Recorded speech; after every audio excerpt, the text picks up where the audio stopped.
ناظرین، لاہور کنار روڈ پر اگر آپ جائیں تو وہاں پر انڈر پاس نمبر 2 آپ نے دیکھا ہوگا۔ وہ انڈر پاس میر چاکر اعظم رند بلوچ کے نام سے منسوب ہے۔ بہت سے لوگ نہیں جانتے میر چاکر اعظم رند بلوچ کون تھے، اس لیے آج ہم آپ کو لے کر آئے ہیں ان کے مقبرہ پر، اور آپ کو ان کے مقبرہ کی سیر کروائیں گے اور قلعہ پر بھی لے کے چلیں گے۔ ہمارے ساتھ رہیے گا۔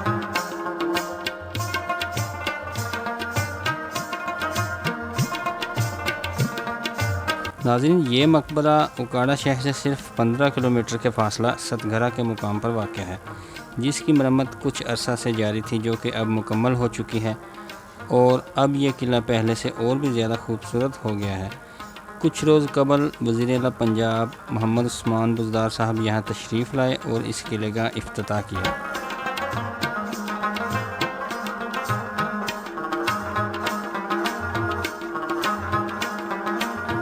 میر چاکر رند بلوچ، جو کہ چاکر اعظم کے نام سے بھی جانے جاتے تھے، جو اپنے والد کی وفات پر 18 سال کی عمر میں رند قبیلے کے سربراہ بنے۔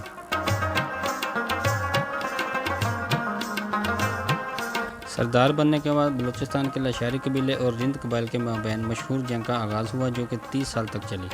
میر چاکر رند اپنے قبیلے کے سربراہ کے طور پر جنگ میں گئے، اس کے نتیجے میں ہزاروں افراد ہلاک ہوئے۔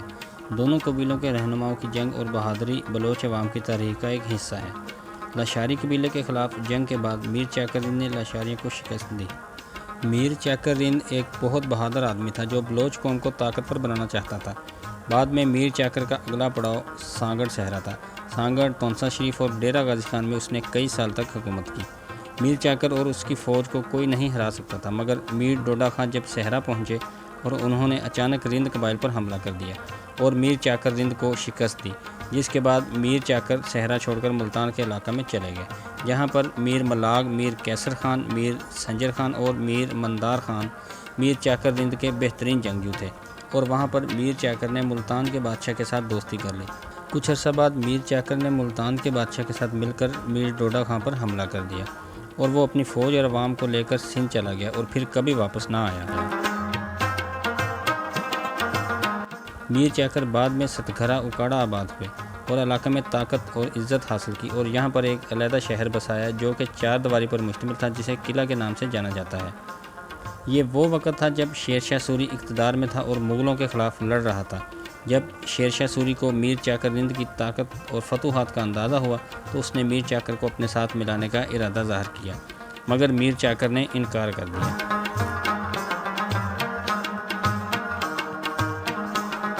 ہمایوں بادشاہ جلا وطنی کے دور میں فارس میں موجود تھا، اور اس نے دوبارہ 1555 میں دلی پر قبضہ کر لیا اور پھر میر چاکر کو اپنے ساتھ ملا لیا۔ میر چاکر رند نے شہنشاہ ہمایوں کے ساتھ مل کر 1556 میں سوری خاندان کو شکست دی۔ اس مشکل وقت میں شہنشاہ ہمایوں کا ساتھ دینے پر میر چاکر رند کو شہنشاہ ہمایوں نے گھوڑوں اور غلاموں سمیت ستگھرا اور اس کے ارد گرد کا علاقہ تحفے میں دیا۔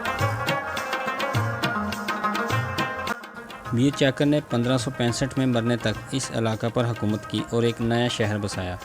جو لوگ میر چاکر کے ساتھ ستگھرا گئے تھے انہوں نے میر چاکر کے لیے ایک مقبرہ تعمیر کیا، جہاں پر 6 قبریں ہیں جن میں میر چاکر رند بلوچ کے ساتھ ساتھ اس کے دیگر جنگجو دفن ہیں۔ یہ مقبرہ عدم توجہ کی وجہ سے ٹوٹ پھوٹ کا شکار ہو گیا تھا، کیونکہ اس پر کوئی توجہ نہ دی گئی تھی، مگر بعد میں پنجاب حکومت کی جانب سے زر کثیر رقم خرچ کی گئی اور اب یہ قلعہ پہلے سے اور بھی زیادہ خوبصورت ہو گیا ہے۔ جدید تعمیرات اور مرمت کی وجہ سے اور اس کی خوبصورتی کی وجہ سے لوگ دور دور سے اس مقبرہ اور قلعہ کو دیکھنے کے لیے آ رہے ہیں۔ اس قلعہ کے 4 بڑے دروازے بنائے گئے تھے، جو ایک دروازہ مقبرہ والی سائڈ پر کھلتا تھا جہاں پر میر چاکر رند بلوچ کا دربان تھا، جو کہ بند ہو چکا ہے، اور اب یہاں پر 2 دروازے نظر آتے ہیں جو ہر وقت کھلے رہتے ہیں، اور یہاں پر ایک سائڈ سے دوسری سائڈ تک ایک بہت بڑا بازار بنا ہوا ہے۔ رات کے وقت یہاں پر بہت ہی خوبصورت نظارہ دیکھنے کو ملتا ہے۔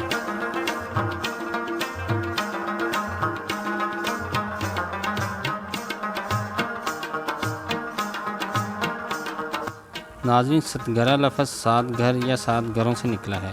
ستگھرا میں اس قلعہ کے بالکل قریب آپ کو ایک مندر بھی دیکھنے کو ملے گا، جس کے متعلق ہم کچھ خاص تو نہیں جانتے، مگر اس مندر کی دیواریں تقریباً 4 فٹ تک موٹی ہیں، اور یہ مندر تقریباً 400 سال پرانا ہے، جس کے بالکل ساتھ ایک تالاب بھی قائم کیا گیا تھا جو کہ اب بھی موجود ہے۔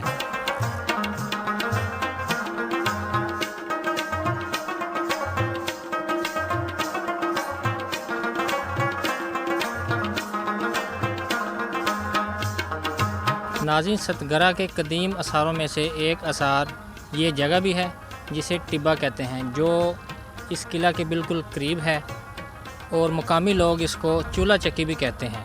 یہ ٹاور نما جو ٹیلہ آپ دیکھ رہے ہیں میرے پیچھے، یہ اس شہر سے انتہائی اونچی جگہ پر ہے۔ ادھر سے یہ سارا اس طرف آپ کو شہر نظر آتا ہے۔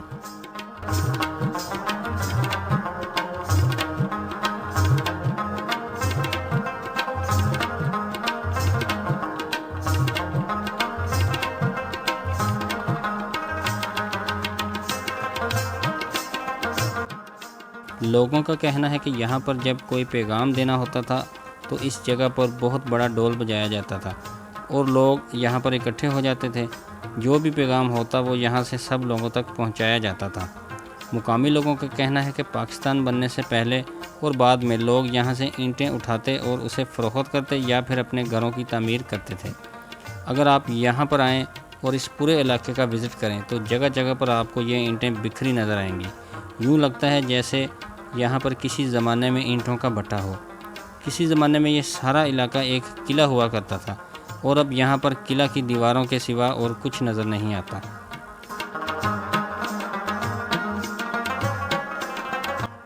ناظرین، ہم امید کرتے ہیں آپ کو ہماری یہ ویڈیو اچھی لگی ہوگی۔ مزید اچھی ویڈیو دیکھنے کے لیے ہمارا چینل دیسی پنجاب سبسکرائب کریں اور اس ویڈیو کو زیادہ سے زیادہ شیئر، لائک اور کمنٹس کریں۔